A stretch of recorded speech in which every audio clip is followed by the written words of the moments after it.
I never expected to come home to a mystery. My name is Emily, a 29-year-old sales manager, and I had just returned from a business trip in New York. My husband, Daniel, was supposed to be on a trip to Chicago. Our quiet suburban home, usually dark and empty during our mutual absences, was strangely alive with light. As I dragged my suitcase up the driveway, our neighbor, Sarah, approached me. Her expression was a mix of concern and awkwardness. "Oh, I thought you were away. The noise last night. I'm sorry if we disturbed you," she said, biting her lip. The confusion clouded my mind. "I just got back." "Sarah, what noise?" Her eyes widened slightly. I nodded. "I thought you were home. Your lights have been on every night this week. I heard some laughter and music last night. I assumed you guys were throwing a small party or something." I felt a cold knot forming in my stomach. Daniel was supposed to be in Chicago, not here having parties. "No, it wasn't us. Daniel's away on business," I responded, trying to keep my voice steady. Sarah's face mirrored my confusion.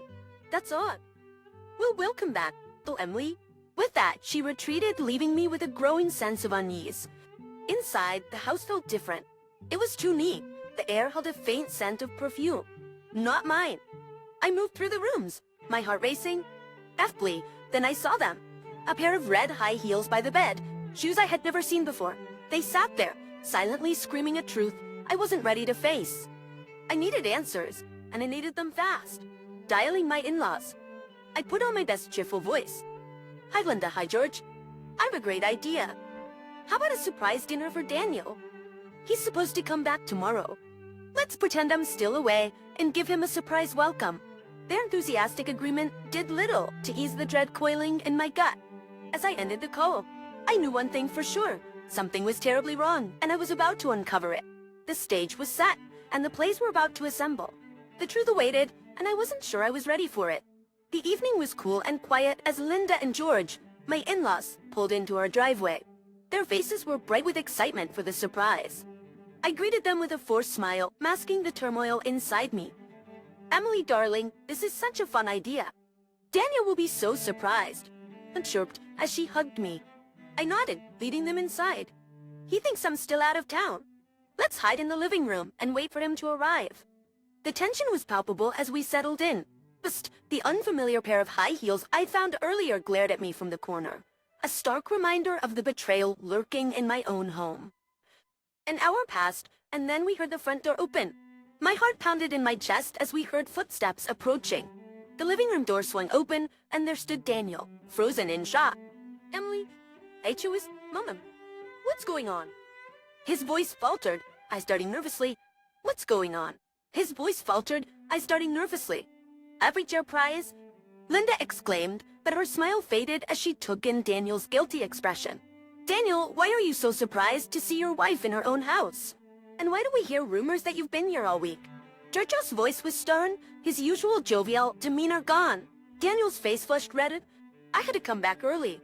I didn't tell Emily because I wanted to surprise her." I stepped forward, holding up the red high heels. "And who do these belong to? Daniel? Surprising me with a guest?" His eyes widened in panic. That's not what it looks like," told Emily. Before he could say more, we heard a noise upstairs.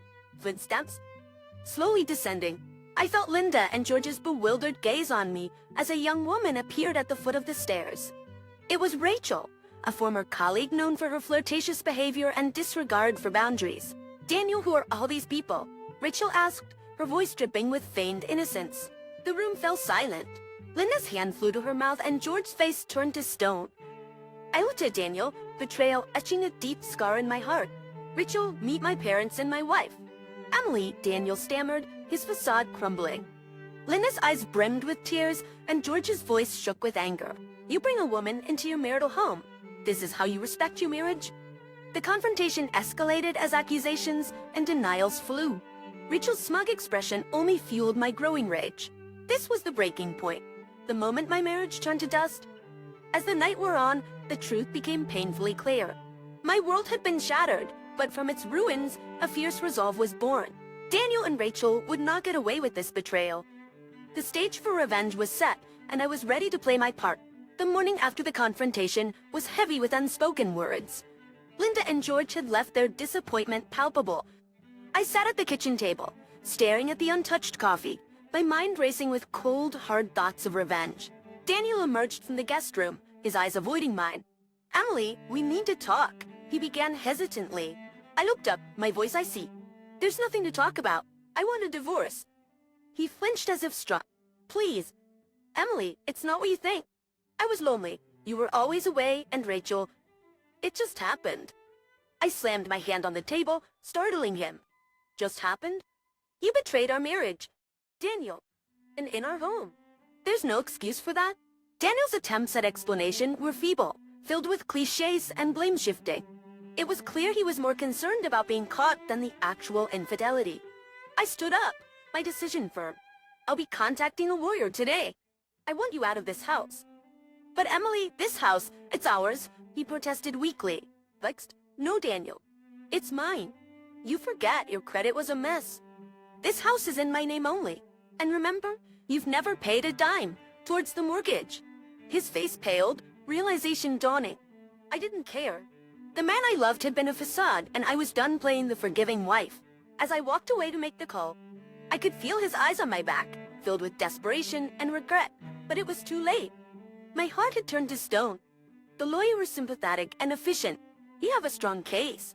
Emily, especially considering the infidelity and the financial aspects. I nodded, feeling a sense of empowerment. I want to sue for emotional distress as well. He's not going to walk away from this unscathed. The lawyer replied, "We'll make sure he pays for what he's done." Word of Daniel's infidelity spread like wildfire, tainting his reputation. Colleagues and friends looked at him differently now. He had become a pariah, an outcast in the community we once shared. As I lay in bed that night, the silence of the house was a stark contrast to the chaos in my heart. The path of revenge was lonely, but necessary. Daniel had to learn that his actions had consequences. This was just the beginning. The weeks following the revelation were a blur of legal consultations and cold, sleepless nights. My resolve for revenge never wavered, even as Daniel's pleas for forgiveness became more desperate and frequent. But one afternoon, as I was sifting through divorce papers, the doorbell rang. Standing outside was Rachel, her face a mask of arrogance and defiance. "Can we talk?" she asked, trying to push past me into the house. I blocked her path, my voice steady but cold. "There's nothing to discuss. You're not welcome here."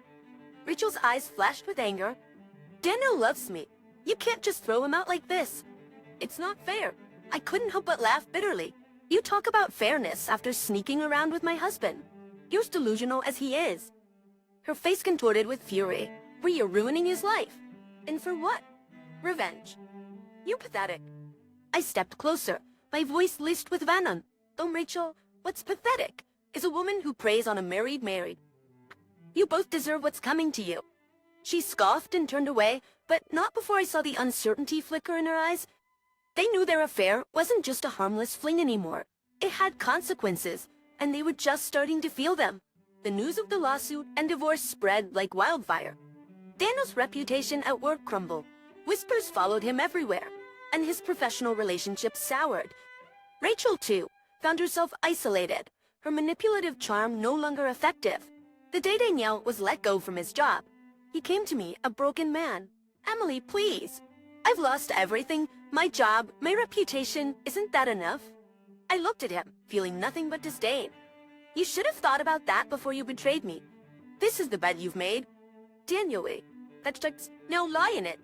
As I closed the door on his bleeding face, a sense of satisfaction washed over me. This was the revenge I had sought, to see him lose everything, just as I had lost my trust and love for him. But even as I savored the moment, a hollow feeling lingered in my heart. Revenge had its price, and I was beginning to understand the cost. The divorce proceedings were a cold, methodical process. Each session in the lawyer's office was a reminder of the irrevocable damage Daniel had inflicted on our marriage. He seemed to shrink with each meeting, a shadow of the confident man I had married. One day, as the autumn leaves began to turn, I received a call from Linda. Her voice, usually warm and cheerful, was heavy with disappointment. "Emily, we saw Daniel yesterday. He's not doing well." I paused, unsure how to feel. "Linda, he made his choices." "I know, dear, but he's our son. He's lost his job, his friends. Now he's talking about leaving town. It's just heartbreaking to see him like this." I sighed. a part of me softening. I understand. Linda, but he brought this on himself. I'm moving on with my life. The call ended on a somber note. I couldn't deny a twinge of pity for Daniel, but it was drowned out by the echo of his betrayal. A week later, Daniel's voice came through my phone, small and defeated. Emily, the company let me go. They said it was because of the lawsuit and the scandal. I've got nothing left. His words should have brought me satisfaction, but all I felt was emptiness. You should have thought about the consequences. Daniel, I hope you find a way to rebuild your life, but it won't be with me. Hanging up, I realized the revenge I had sought was a hollow victory. Yes, Daniel was paying for his actions, but the cost was higher than I had anticipated. It wasn't just his life unraveling. It was a part of mine too. As the days passed, the house felt more like a shell, a reminder of a life that once was. My victories in court, the compensations, the apologies, they all felt meaningless. The finality of the divorce papers was a stark, unyielding end to a chapter I once cherished. I began to understand that revenge, no matter how justified, doesn't always bring the closure one seeks. It was a lesson learned in the hardest way, through the pain of a broken heart and a broken marriage. For time, they say, heals all wounds. It was a slow, painful process, but gradually, the raw edges of betrayal and anger began to fade. I immersed myself in work and reconnected with old friends, building a life that was entirely my own. 2 years had passed since the divorce when I met Alex.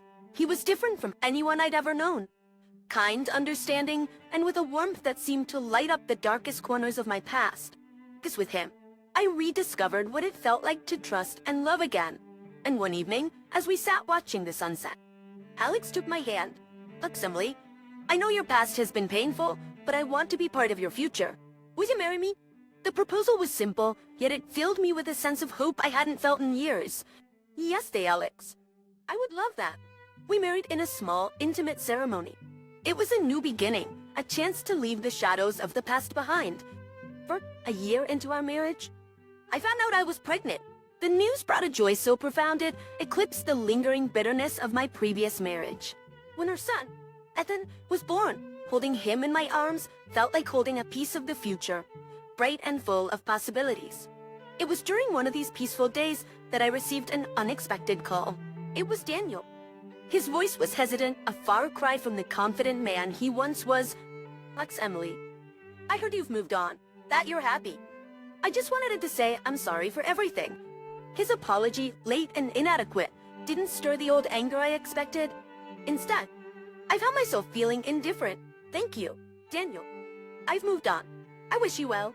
As I hung up, I realized that I had truly turned a page. The hurt and betrayal that once consumed me had lost their grip. In their place was a life filled with love, a family I adored, and a future that was mine to shape. 3 years after my divorce from Daniel, life had settled into a peaceful rhythm. My days were filled with the laughter of my son and the quiet, steadfast love of Alex.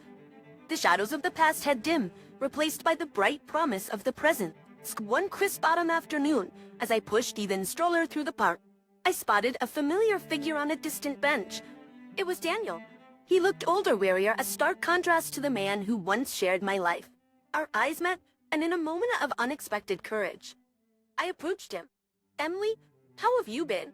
He glanced at Ethan, then back at me. I've been surviving. Seeing you now with your son, you look happy. I am. A life has moved on. I found happiness again. He nodded, looking down at his hands. I never did. After everything that happened after losing you, my job, I realized the cost of my mistakes, but it was too late. His words were heavy with regret, but they no longer had the power to hurt me. We all make choices, Daniel, and we live with them. I hope you find some peace. He looked up, his eyes meeting mine. I'm glad you're happy. Emily, you deserve better than what I gave you. I'm truly sorry. As I left the park that day, with Ethan babbling happily in his stroller, I felt a sense of closure.